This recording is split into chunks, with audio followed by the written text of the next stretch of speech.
एक छोटी प्यारी सी चिड़िया जंगल में इधर उधर घूम रही थी। वह फूलों पर बैठती, पेड़ों के बीच उड़ती और खुशी से चहचहा रही थी। तभी अचानक एक बाज आसमान से आया और उस पर झपट पड़ा।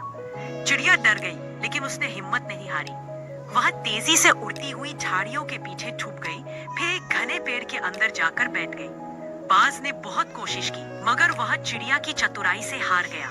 चिड़िया ने उस दिन सीखा कि अगर हम समझदारी और हिम्मत से काम लें, तो सबसे बड़ी मुसीबत से भी बच सकते हैं।